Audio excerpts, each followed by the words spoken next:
That's the recording button, so that's my cue. Welcome, everyone, and thank you to our candidates and attendees for your time this evening. Streets for All reached out to all candidates running for Redondo Beach Mayor and City Council, and these three candidates were able to join us tonight. We have Joan Irvine, Brad Waller, and Zane Obaji Jr. with us. My name is Jenny Weinert, and I am a volunteer with Streets for All and South Bay Forward. And I commute by bicycle through Redondo Beach to my workplace in El Segundo. Thank you for joining us, and I'll direct it over to Liam. Yeah. Hi, my name's Liam Walsh, and I'm a volunteer with Streets for All. I'm based in North Redondo Beach, and I also use my bike to get around the city. It's good to go get groceries and whatnot. Just for a little context on Streets for All, we're a Los Angeles-based nonprofit organization that believes our streets should be safe for all modes of transportation. We live in a region where being a pedestrian and a cyclist is dangerous. We don't think we need to live this way, and we want streets that serve everyone, including drivers, better. So the agenda for tonight, we're going to start off with 10 minutes of some context and statistics about Redondo Beach mobility. And then we're going to get into your opening statements. And after the meat of it is going to be 40 minutes of questions that we've curated, followed by some audience Q&A. And afterwards, you'll have time to make closing statements. So without further ado,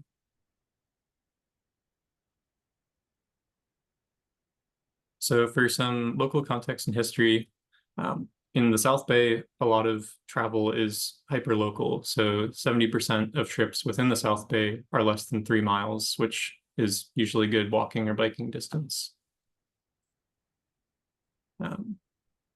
In 2011, Redondo Beach, along with 6 other South Bay cities, adopted the South Bay Bicycle Master Plan. As we track its progress, only 5.3 miles of dedicated lanes from the master plan have been built in Redondo Beach, which corresponds to 26% of the plan lanes. This map shows the existing and proposed bike lanes within Redondo Beach. In 2024, the South Bay Bicycle Coalition Plus updated the Bicycle Master Plan to upgrade Class 2 painted bike lanes to Class 4 protected bike lanes. Building more protected bike lanes will help us to meet our climate goals, reduce vehicle miles traveled, and promote safety. Safety is a top concern with the adoption of e-bikes as a preferred mode of travel for youth, adults, and seniors in our city. And as you can see, Redondo is building out a pretty good network, but there's still a few gaps that need to be filled here. Speaking of e-bikes, over 700 Redondo Beach Unified School District middle and high school students have completed an e-bike certification program. So schools are taking steps to make sure children are educated about the rules of the road and e-bike safety.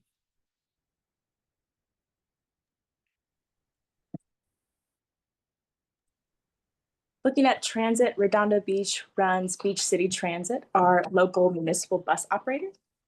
BCT has 2 lines, the 102 and the 109, which serve Redondo, Hermosa, Manhattan Beach, and El Segundo, providing half hourly to hourly services to local beaches, piers, downtown areas, schools, and transit stations.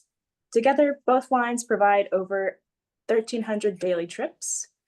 And comparing this out to the almost 70,000 people in Redondo Beach's population, there is definitely room for improvement here. There are a number of ways the BCT service can be made more robust, starting with enrolling in Metro's LIFE program to provide free transit to seniors and low-income residents, and enrolling in Metro's Go Pass program to provide free transit rides to all K-12 students. Other local municipal transit agencies include G-Trans, Lawndale Beat, and Torrance Transit, which participate in both LIFE and Go Pass. BCT currently does not participate.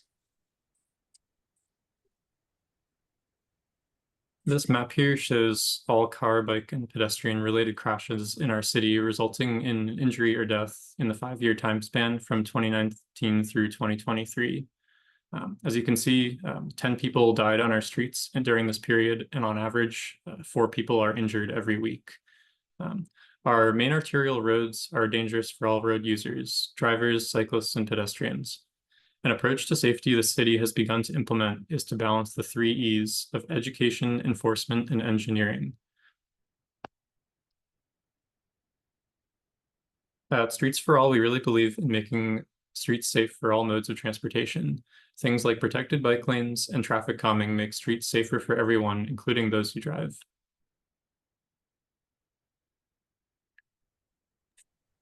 Listed here are a few key mobility projects in Redondo Beach, which we are interested in.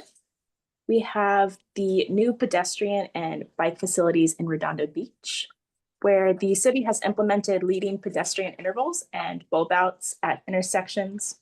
Class 2 bike lanes were recently painted on Beryl, Torrance, Manhattan Beach Boulevard, Catalina, and a Class 5 bike path has been paved on Flagler in Redondo Beach behind BCHD. We also have the Metro C line extension in Torrance, the Artesia and Aviation Corridors area plan, and the Riviera Village pedestrian improvement plan. And next, here are a few mobility projects currently in the planning phase that are expected to go to City Council in the next few months. This project proposes replacing underutilized parking lanes with Class 4 protected bike lanes on a portion of Palos Verdes Boulevard. If approved by City Council, it would be the first Class 4 protected bike lane in the city in 10 years since the Harbor Drive protected cycle track was built in 2015. So this is very exciting to see. This next project is part of a study by Redondo Beach and Manhattan Beach to explore adding 2 new pedestrian crossings across Aviation Boulevard. Currently, there's only 1 crossing in the span of a mile, and this project would break up the corridor to make it easier for people walking or biking to traverse. Yeah, so with that, let's get into the discussion. So candidates, you'll each have 1 minute to make your opening statement. We'll rotate through each candidate with the person starting first underlined on each slide. So with that, Joan, you may begin. Oh, sorry, Joan, I believe you're muted.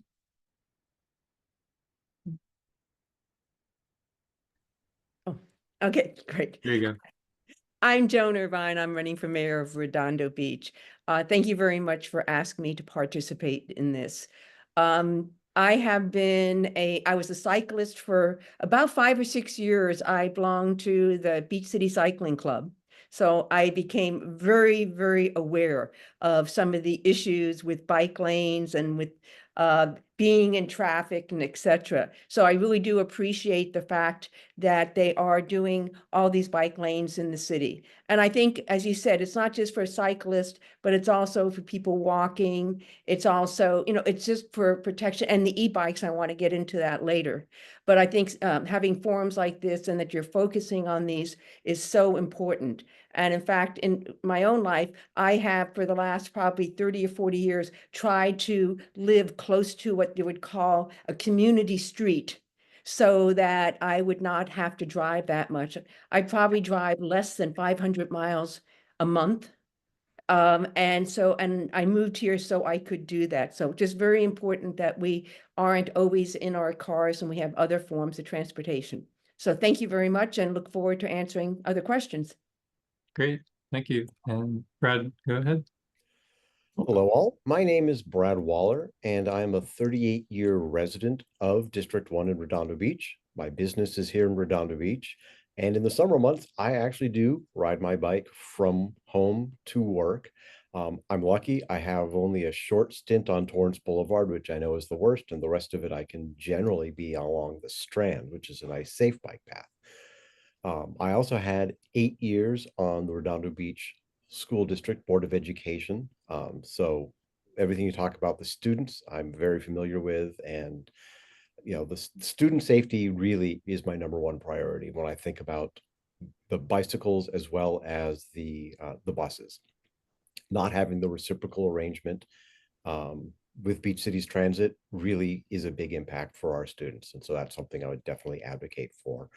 I look forward to getting into more details as we move on. Thank you. Thank you. And Zane?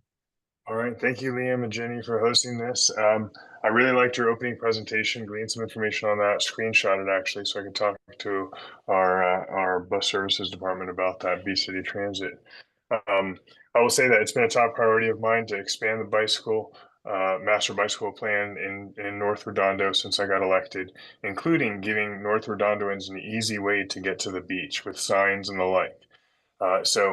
The great thing is, as the COGS delegate, the South Bay Cities Council of Governments delegate, we've been able to push forward getting a funding arrangement with Metro for the implementation of the light travel network in Redondo Beach. And we've taken the master bike plan and essentially advanced it to add where light vehicles could carry people from North Redondo over to the beach, be it Hermosa or Manhattan, and ensure that any mobility projects and plans that we lay out integrate with our adjacent cities. Because a lot of North Redondoans, when they go to the beach, they don't go down to the Riviera or the Esplanade. They go directly west to Hermosa and Manhattan Beach. So I'm very proud of the bulb outs. They were planned on Grant Avenue, just at the traffic signaled intersections.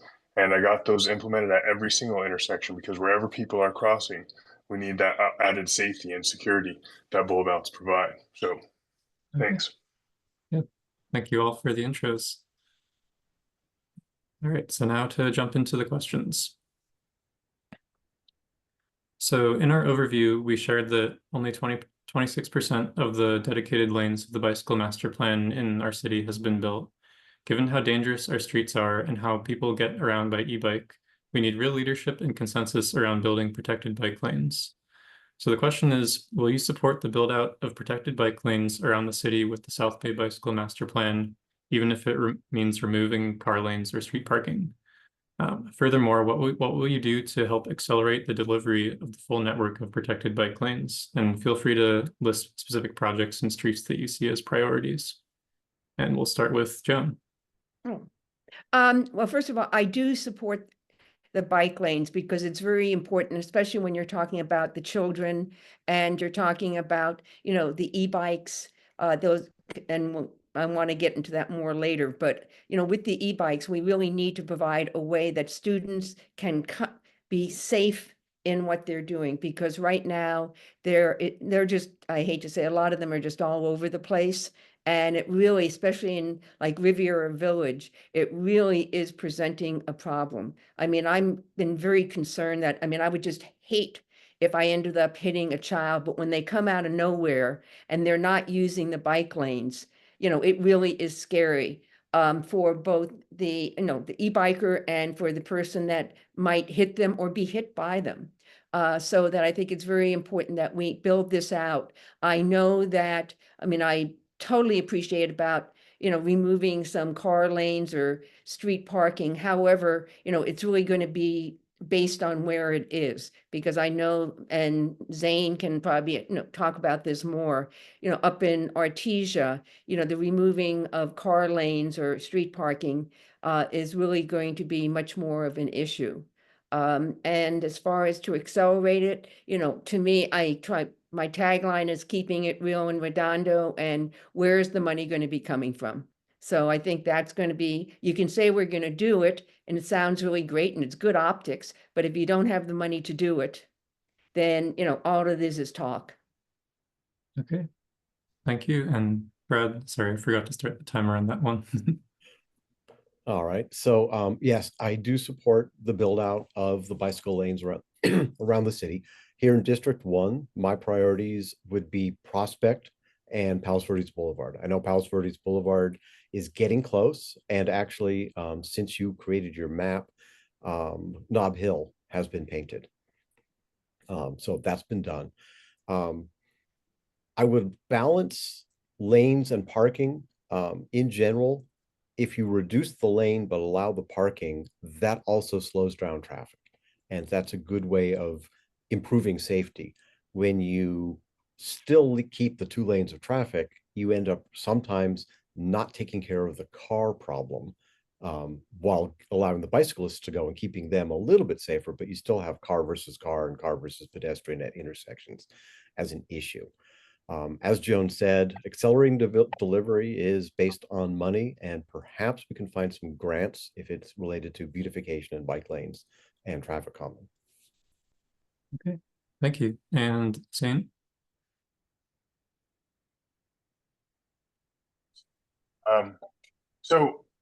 It has been a priority of mine to expand our bike lane since I got elected. Sorry, whoops. The first opportunity I had was on Grant Avenue. We have bike lanes there, but they're not painted green.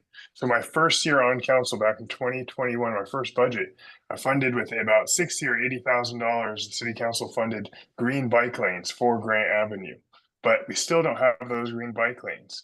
Why? Because Grant Avenue needs a total repaving. It's in terrible condition, but it doesn't host buses on it. So we don't get Metro Measure R, Measure M money to repave it. It's a $6 million job. So better bike lanes are being held up by the fact that we don't have funding to do the underlying work that would really ensure that the bike lanes last for a long time. On Artesia Boulevard, 60 to 80,000 cars travel on Artesia Boulevard every day. North Redondo residents do not want a traffic diet putting that into just one lane. But we have discussed as part of the Artesia Aviation Corridor Area Plan, expanding the sidewalks, making them wider and setting back development further in, which would potentially allow more space for either a dedicated bike lane or replace the parking on Artesia Boulevard with bike lanes.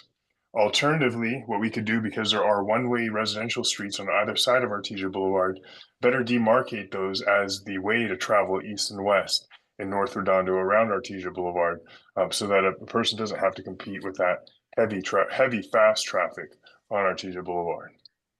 Okay, thank you.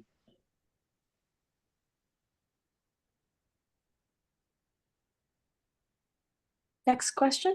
As we described earlier, Beach City Transit could be made more robust by enrolling in the Metro Go Pass and Life programs. The system would also benefit from revamping its bus routes, frequency, and stop locations. As a mayor or city council member, will you push for BCT to enroll in Go Pass and Life to provide free buses and rail transit to students and low-income residents? How will you improve Beach City's transit to better serve our community? We'll start with Brad for this. Gotta unmute. Yes, as I mentioned in my opening statement, Beach City's transit, it's a good service. It's not a great service. And by not having the agreements with the surrounding transit agencies is a burden. I'm District 1, so it's actually not used that much.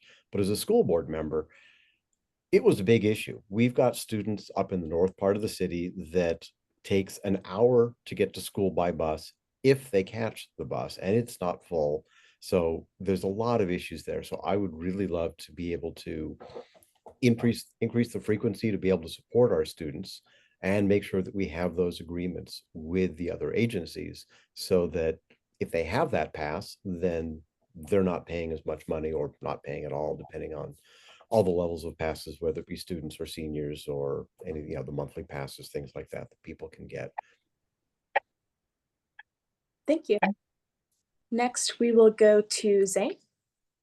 Sure, I will absolutely follow up with our Beach City Transit staffer and understand why we haven't implemented these programs yet. What I've learned in the 4 years I've been a council member is, while an idea may seem, go, a great idea, there usually is some rationale at the staff level as to why they haven't done it yet. But sometimes they just need essentially a ping or follow up by council in order to put something on their front burner rather than their back burner.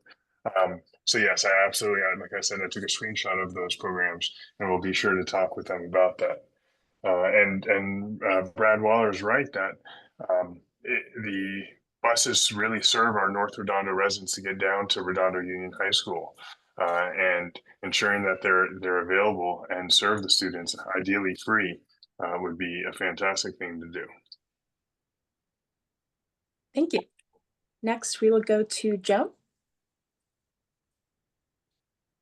Oh, you muted yourself, Joan. Okay. Yeah. Okay. I totally agree. One of the things that Brad brought up is the time that it takes the students from North Redondo to get to the high school. I mean, when I moved down here to District 1 about 18 years ago, I was still working up in the Hollywood area. And I checked into how could I take a bus to get to work. And it turns out that it was going to take me 3 hours each way to use transit. And so I couldn't do that. I mean, you're talking 6 hours just to get up there by the time that you did the bus and did the metro. So when when you're putting these in, you really have to consider the time that it's taking, where people are going with it. I mean, as far as the existing system, I use the bus occasionally. I can't say I use it all the time, but one of the things I really like is I like the app that they have, because I could go on the app and I can go, okay, this is going to be coming at this hour. So it was real easy for me to be able to see the schedule. But once again, I think it needs to be based on where people are. Oh, I'm finished. Where people are coming from and going to. It needs to be improved for the most populated route. Okay, thank you. Yeah, so speeding is a common community concern and a leading cause of crashes in Redondo Beach. What will you do to make Redondo Beach safer for people walking? What kinds of infrastructure changes and traffic calming would you support to reduce excessive vehicle speeds on our streets? And we'll start with Zane. All right, awesome. I love this question, Liam, because that's street safety has been my top priority. Besides the bulb outs that we already discussed, we have added traffic radar feedback signs on Aviation Boulevard, Ford Avenue, actually just this weekend, or just this week. The Ford Avenue radar feedback signs weren't picking up cars unless they traveled over 30 miles per hour. I think it was just an antiquated system in it. We pinged Ryan Liu in our traffic department. They changed the setting on it, and now it'll give a feedback as to whatever speed a person's traveling at, even as low as 20 miles per hour, which is great because it's a reminder to people to slow down. I launched the Drive Slow with my council colleagues, but it was my idea to launch the Drive Slow Redondo campaign. We have those signs all over. We're encouraging the residents to drive slow. And of course, we're bolstering our enforcement. We added 2 new police officers in the last year's budget, still in training, but they're going to be dedicated specifically to motorcycle enforcement of our traffic laws, because we are serious about making sure that Redondo streets are safe and pedestrians, bicyclists all feel safe to share our roads. Okay, thank you. And now on to Joan. Okay. As far as the traffic calming, one of the things that was talked about years ago and didn't happen, but at the end of the Esplanade, we have that roundabout, and the roundabout really slowed the traffic coming from PV and at the end of the Esplanade. So I think if there's areas that you can be doing the roundabout, that just slows it down so much. And it's really important because especially on the Esplanade, I mean, you can see people, especially as you said, motorcycles, they're speeding by and people are not stopping. Both vehicles and bicyclists are not stopping at the stop signs as much or as long as they should to get people by. Also, I think you need to take a look at where seniors are living, because I think you need to increase the time. If it's a traffic light, you have to increase the time they have to go across the street. Thank you. And Brad. I think Zane touched on some great points. The city's really made some good strides. The bulb outs have been a great idea. So I don't know if that came from the traffic or from Zane, but that's definitely one of the biggest things the cities can do. And as was mentioned, by Zane, it's the traffic enforcement. It's getting the cops on the streets. And the problem is we have a revenue issue in the city. So we need to do some things to increase revenue. The easiest way of getting more patrol people out there and having them get their radar guns out there. I haven't seen a guy with a radar gun on Prospect in a long time. is to increase the city revenue. And I'd like to become a little bit more business friendly to bring in some good businesses that can increase our sales tax so we can afford to have the kind of enforcement that we're going to want so that we don't get the complaints about people blowing through stop signs and people speeding, etc. And so that's all I got time for. All right, thank you. On to the next question. In May 2024, the LA Metro Board selected hybrid right-of-way as the locally preferred alternative for the Sea Line extension to Torrance. This alternative would utilize the existing rail corridor owned by LA Metro and would fully add fully graded separated tracks for light rail in addition to modernizing freight rail tracks and street crossings.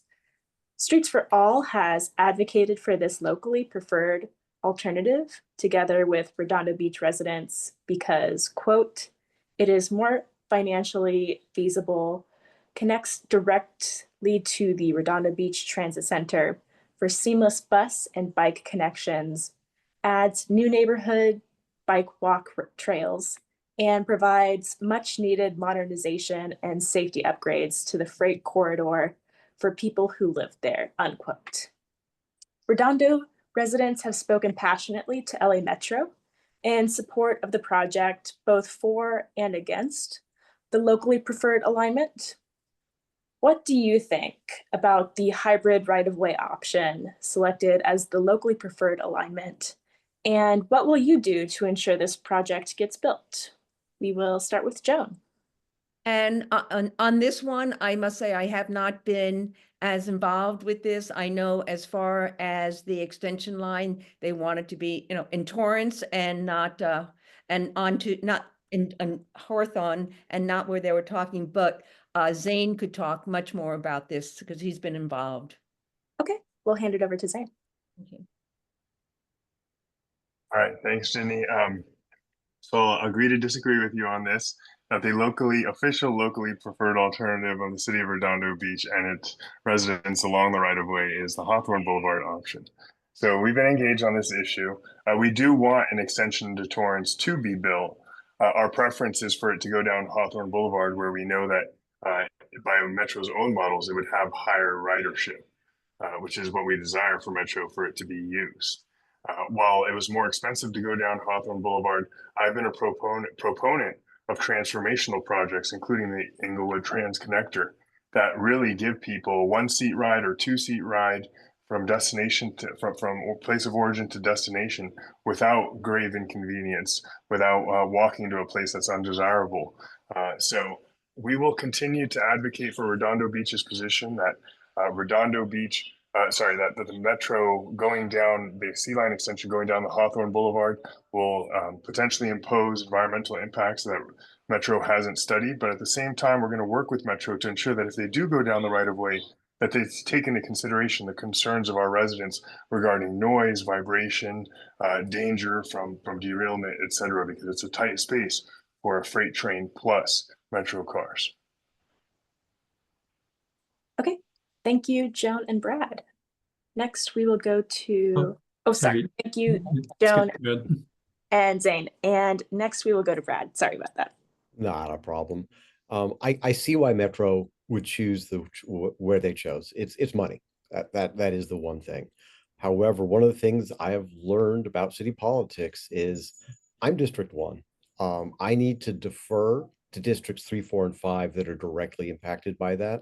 And I know that my fellow council members up in 3, 4, and 5 are strongly looking to make sure that it goes down Hawthorne Boulevard and not through people's backyards. So I would join them in supporting that, but I would let them take the lead because this is their districts and I need to make sure that, I respect their districts and I don't want to be telling them what to do in theirs. Otherwise they'll tell me what to do in mine. Okay, thank you. And on to the next question.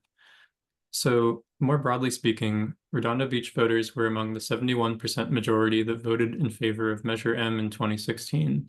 This is a half-cent county sales tax to support local and regional metro projects to ease traffic, repair local streets and sidewalks, and expand public transit. It's important we engage on these projects and identify solutions for Redondo residents to relieve traffic on our streets and highways. Projects that have been proposed that could benefit Redondo Beach or Redondo residents include a 405 freeway express bus and the Vermont Transit Corridor. What will you do to support Measure M projects that will benefit Redondo Beach residents and relieve traffic on our streets and highways? And we'll start with Brad. I think you're still muted. Got it. It's like I keep on hitting the button in the wrong spot sometimes. Yeah, I would want to make sure that Measure M projects that are going to help us are really going to help us. The 405 commuter bus is a good thing, but we've got Max, we've got some other things that also help with the commuter buses. I want to really want to make sure that, you know, hey, if we can put some of that money to offsetting the metro costs to get it going down Hawthorne Boulevard, that would be a great thing to do it. If we can use it for enhancing our Beach Cities transit, things like that, that directly impact us here locally. I think I would rather see that than some of the more larger regional things. But getting people out of their cars is the easiest way to make the street safer. Okay, thank you. And do we still have Zane with us, or did he have to drop off? You drop off. Okay, no problem. We'll move on to Joan then. Well, you know, I have to agree with Brad because, you know, when you're taking a look at this, if you're going to have the money, how is it actually going to affect us? And, you know, when you're talking about money going on to projects like that, I know this is really different, but, you know, they've been in the news. It's been recently about the train that was supposed to be going from LA up to San Francisco and how it's been delayed. And they talk about it, how it was really just in the last few years.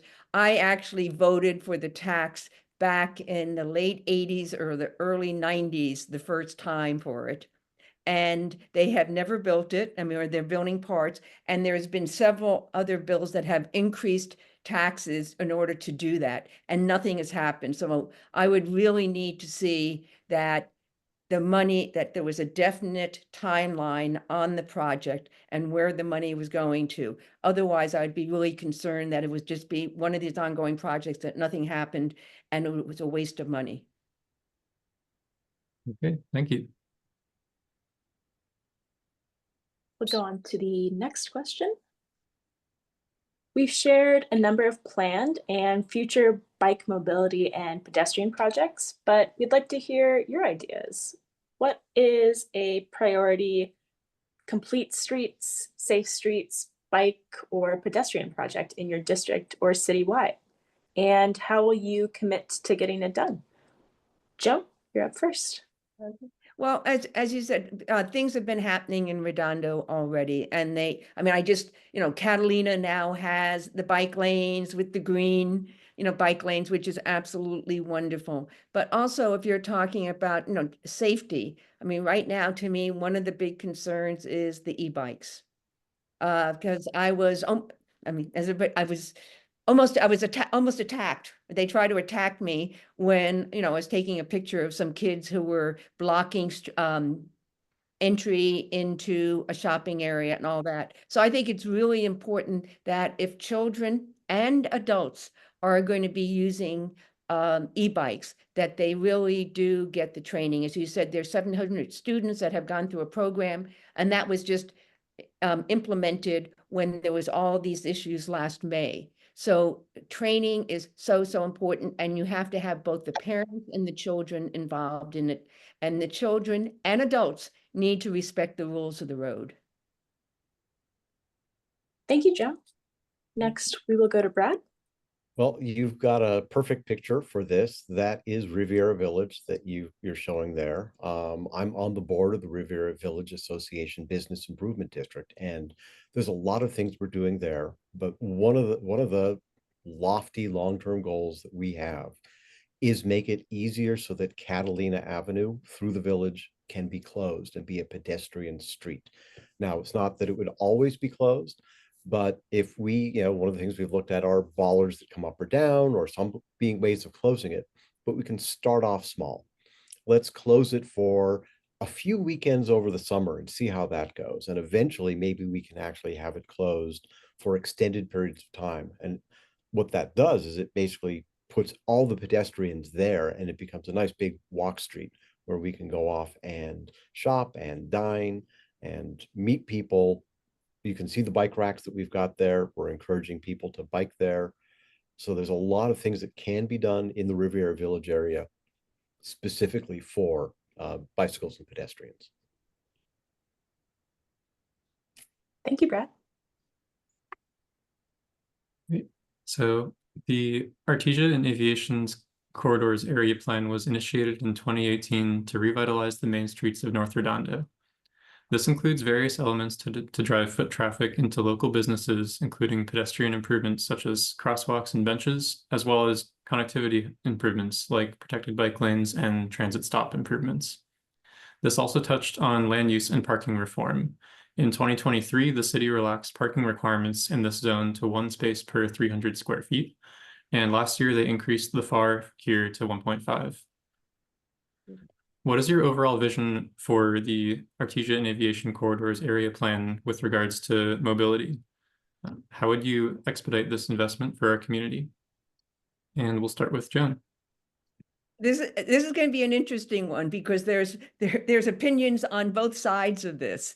Because Artesia has just felt like that they have been kind of the stepchild to the South.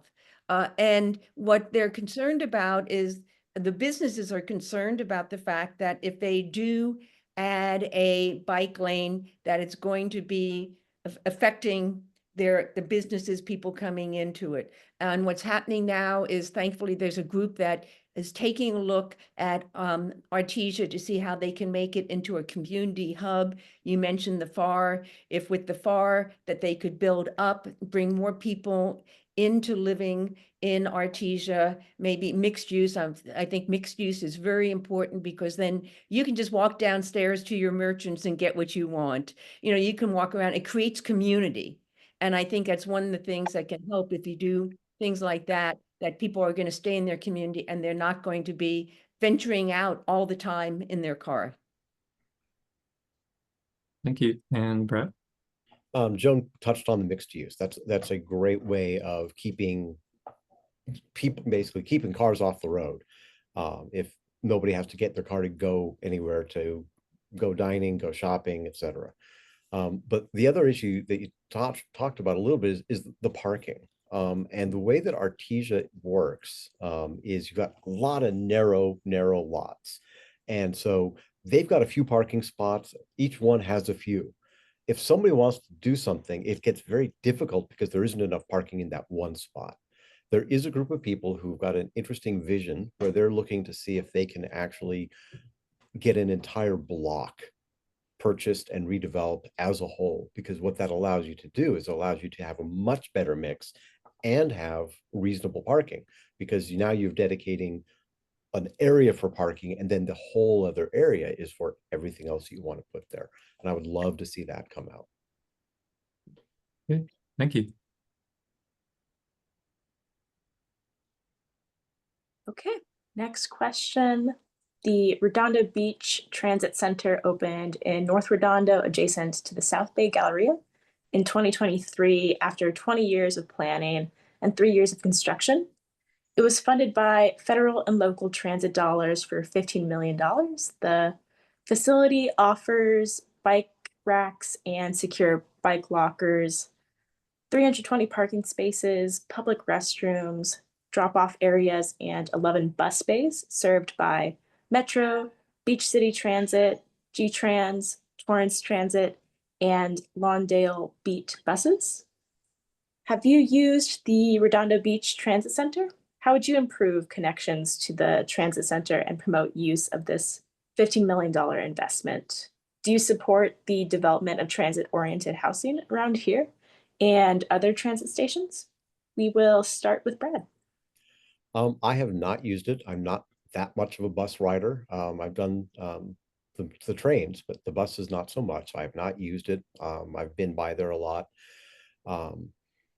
The one thing that you mentioned though is the housing there. I would support increasing the number of housing units that they have at the Galleria, because what they can do is they've talked about having workforce housing for airmen at the US Space Force base, or whatever they're called. They're not airmen, they might be, I don't know what their I heard title is. guardians. They're not spacemen. So, but people that are now going to be at the Space Force base, and that would be a direct transit line right up to where they're working.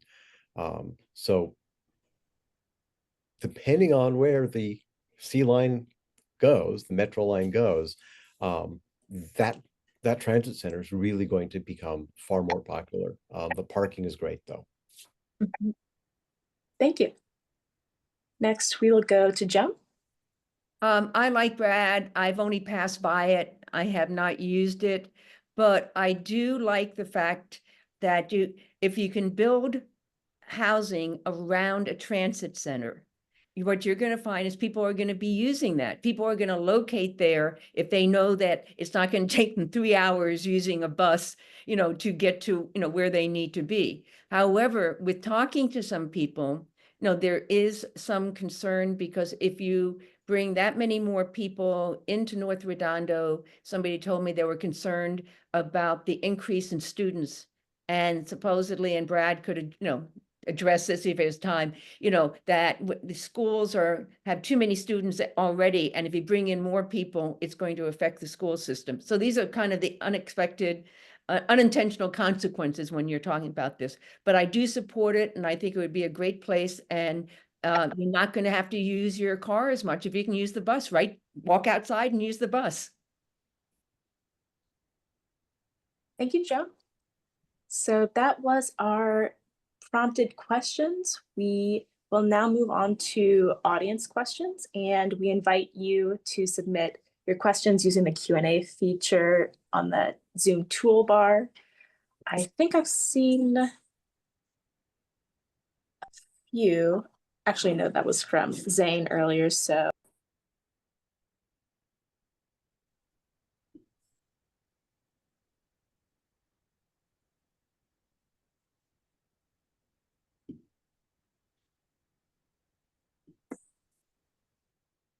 I think if anyone has a question, they can also raise their hand.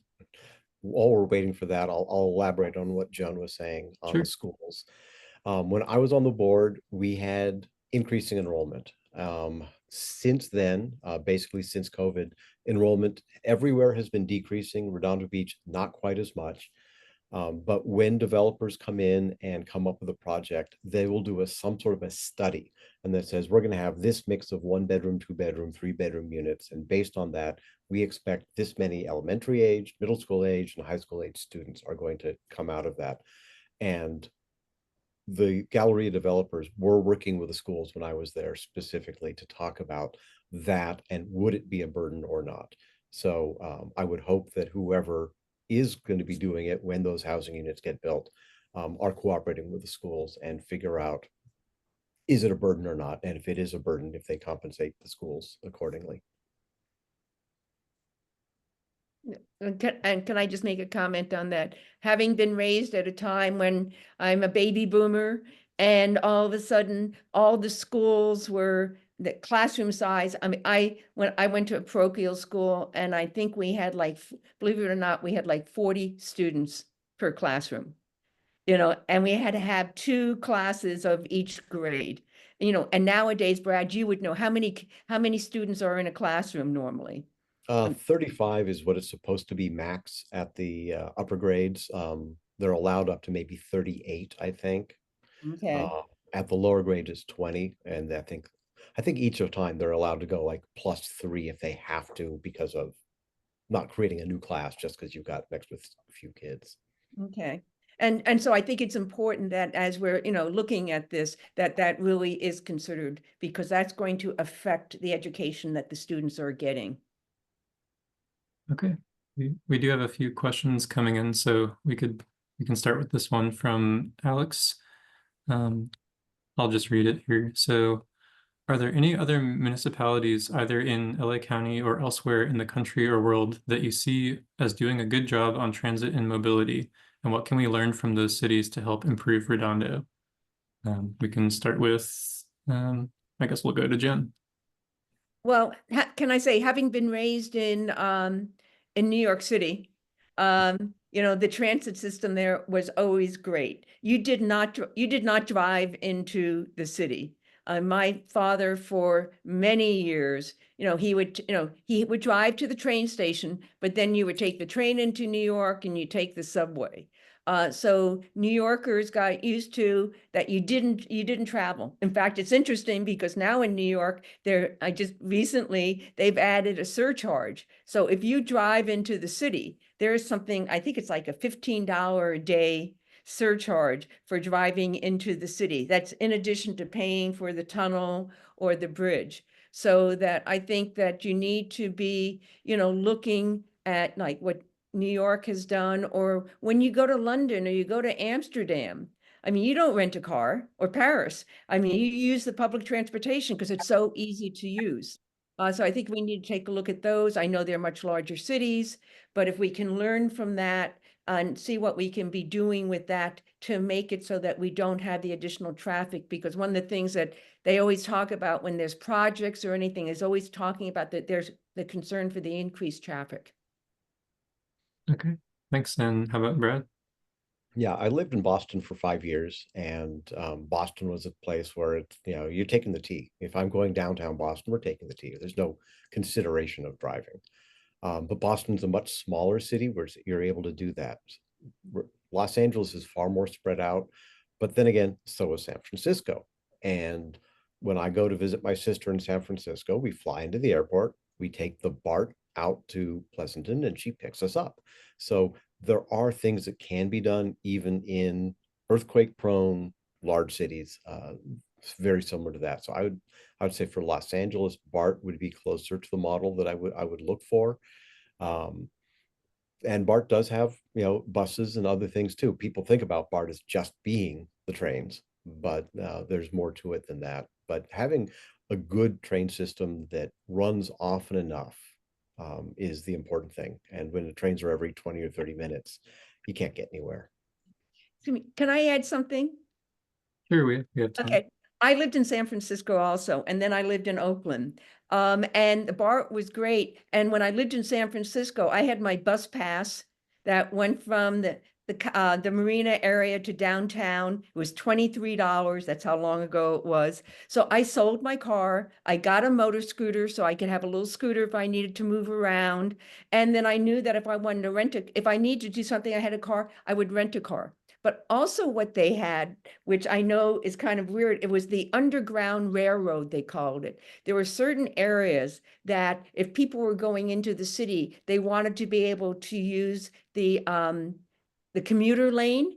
And so there were places that you could actually go and stand in line and you could get into a car with a group of people and you would go in. I know there's probably some liability issues to it, but it was a great way so you didn't need a car, you didn't even have to take the BART, and they would drop you off at a certain area that you could grab the BART, or I was lucky because I could just walk to my office. So, I mean, that may be another interesting community creating thing to do.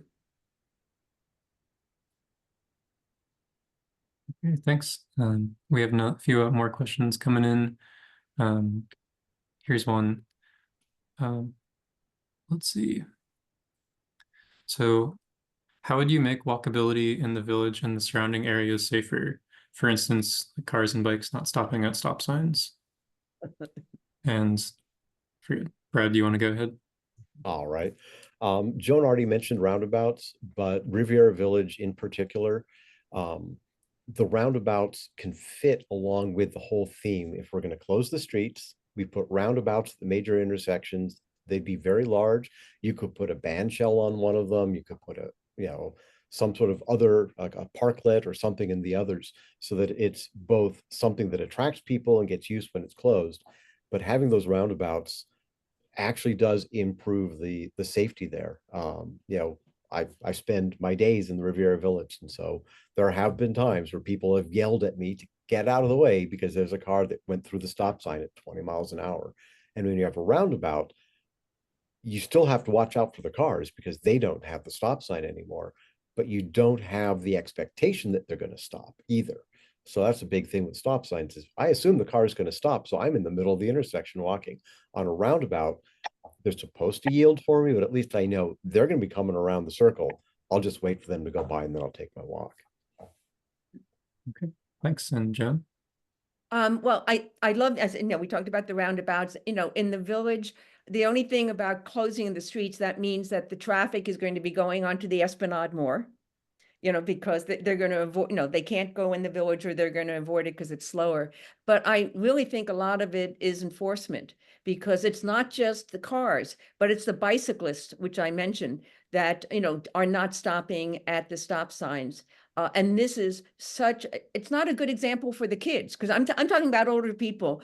And I says that I was a cyclist with a club, and I was, you know, riding 100 miles a week. And there were times that some of these, you know, cyclists were just weaving around. I mean, I'm going, hold on, I'm a cyclist. You're supposed to, we were taught the rules of the road.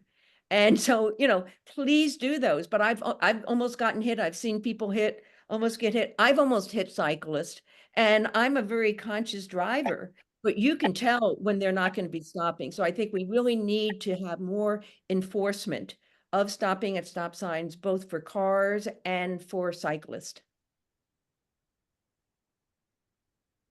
Okay, thanks. And I think we will do probably 2 more questions.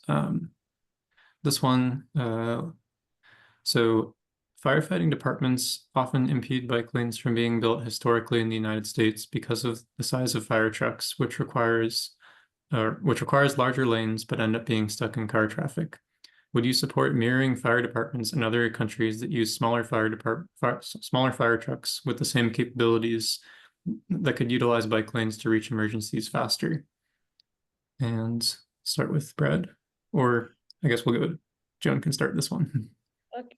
Well, it's not something that I know much about, but all I know is it sounds really good, but where is the budget going to come from? I mean, we've just gotten 2 new fire trucks in Redondo, and it was a big deal that we were able to allocate the money for it. So it sounds like a wonderful idea if it has the same capability, but I would leave that up to the fire department. And also, as I said, where is the budget going to come from? Because in Redondo, we have a very, very tight budget, and we don't have money for anything extra. Yeah, similar to what Joan said, budget would be the question. Is with our new trucks, is it something that would make sense? And I would want to have a study done by the fire department too. The cities there in Europe are different, and it could be that what our trucks have to deal with, the narrow, smaller engines may not work. They may need the very large truck with the the ladder on it.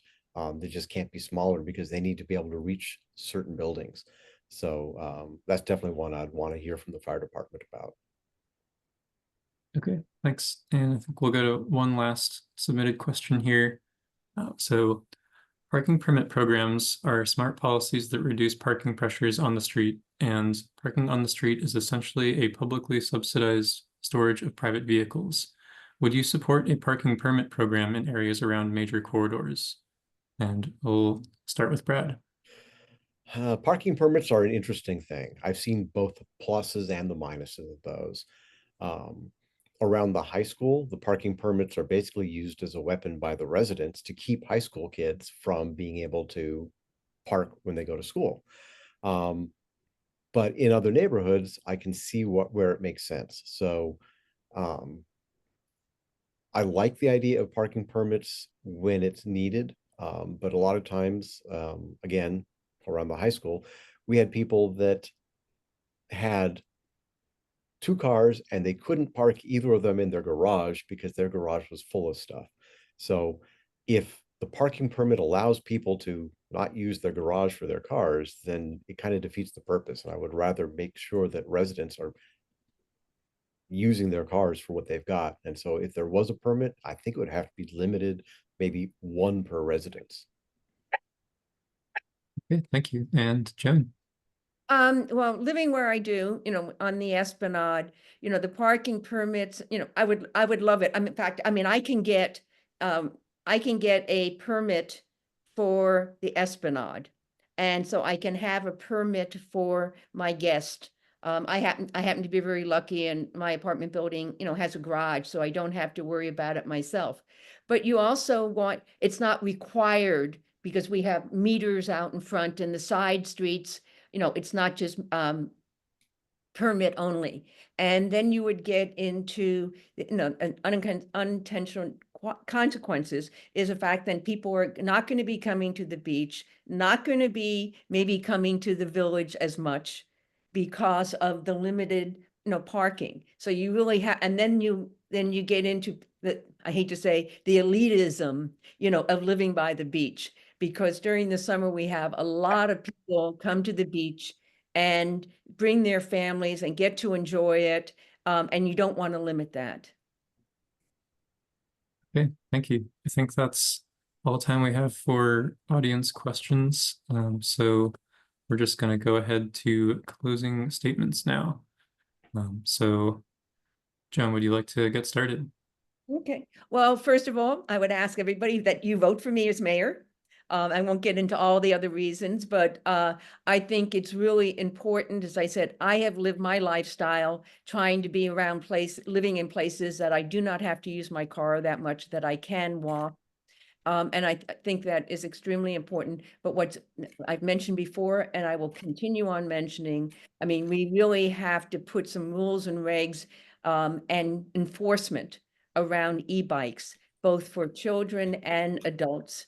And that this is going to help because e-bikes are great at you're limiting, traffic. It doesn't cost as much, you limited, gas and this and that. So I think that that could be a solution if it's done correctly. And if people, are listening to or adhering to the rules, and that there is compliance. And compliance is the big thing, because you can do it. If you do a rule and there's no compliance, then it's just optics. Thank you. And Brad? Well, thank you all for your time tonight. I'd like to hope that you heard information from me that you appreciate. It is my goal to improve the safety of our streets for everybody. It's the cars, the bicyclists, the pedestrians, everybody. And through appropriate traffic calming methods, protected bike lanes, particularly Prospect and Palos Verdes Boulevard, I think there's some things that could be done there. I personally like one lane in each direction and parking instead of 2 lanes and no parking, because I think that also would help with the truck issues that they have on Palos Verdes Boulevard. But if anybody here has any more questions, my website is elect.bradwaller.com and my email address is brad@bradwaller.com. And if you're excited about myself or Joan or Zane, tell 2 friends, have them tell 2 friends, and let's have everybody vote. Thank you, Brad. Thank you Well, both. you're here. Yeah, thank you so much for spending the time here and for this discussion. And Jenny, did you want to note this? Yes, for our next event sorry, I might be crossing my wires on the people that are going to be hosting this. I believe it is South Bay Forward with AHLA. We will be having a happy hour with Culver Streets for All. Thank you. We will be having a happy hour with Culver City Council member Bubba Fish on the 12th of February at 5 p.m. at the Riviera Mexican Grill on the Redondo Beach Pier. Oh, Zoom. Sorry. I am crossing my dates. I am so sorry. I should have put further details into this. So our next happy hour event will be on Zoom. Yes. Okay. There we are. Perfect. There's the details. Sorry about that for the confusion. Okay, great. So we'll end it here, and thanks again for your time, and have a great evening. Thank you. Thank you so much. all.